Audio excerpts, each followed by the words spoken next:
There is an asylum seeker crisis in the world. That's a given fact, and I don't know what to do about it. I want to be part of the solution, but have no idea what that solution is. So here's a step in the right direction. I'm catching up with a friend of mine, Amalia, who sought refuge in Australia when she was 5. Amalia, thanks so much for catching up with me.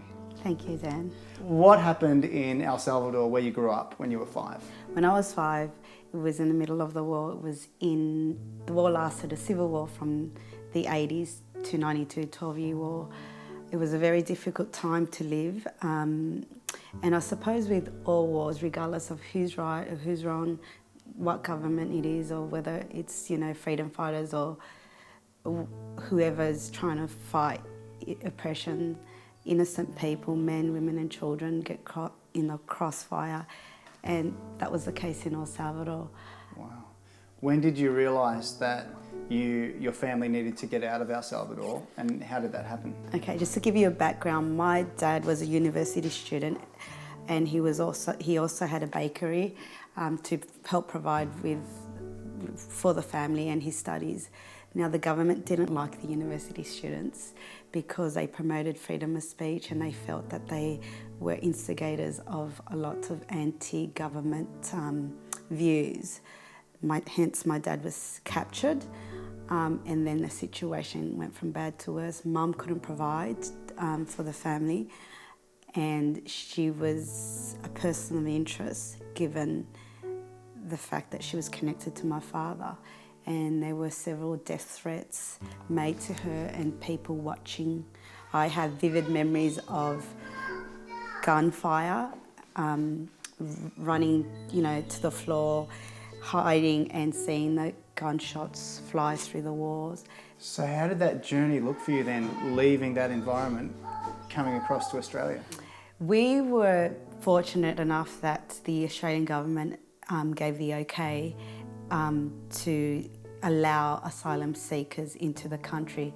The difference between what happens now is that the paperwork was processed in El Salvador. We were then transported to Los Angeles where they quarantined us. We got all our health checks, our vaccination. I was literally, tummy filled with worm, had all these medical problems because of the lack of nutrition.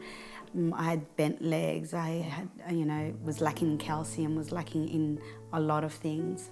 And they did a medical assessment and quarantined us. And then from there, we flew over to Australia. So we had already had our visas and our refugee status when we landed in Sydney. And how were you accepted by, I suppose, the Australian public and the community that you moved into? The bulk of the Australian population were the church community, which really embraced us, providing practical things like clothes, furniture, just so that we could get set up, and information. And that's what led my mum to her journey in Christ, where she found the church community really helpful and led her to her faith in Christ, which has also allowed her to have a lot of healing from the past, the tragedies of El Salvador. Where would you be today, or what would life be like for you today, had you not come across at the age of 5 from El Salvador?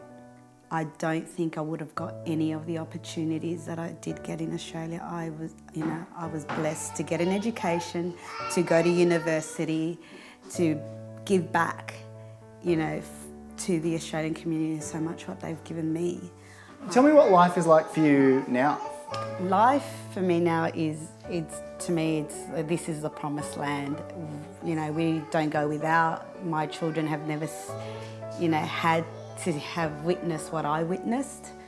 I think it's really foreign when I tell them about my story, and it's very hard for them to get their head around, how a child can see the things that I've seen and, experience what I experienced as a child. Definitely thankful that my children don't have to witness that, and as much as their problems is sibling rivalry, or sharing a toy or an iPad. That's an okay problem to have. Well, you and your beautiful family certainly give back to our church community and to this community on the Central Coast. Thanks so much, Amalia, for opening up. Thank you.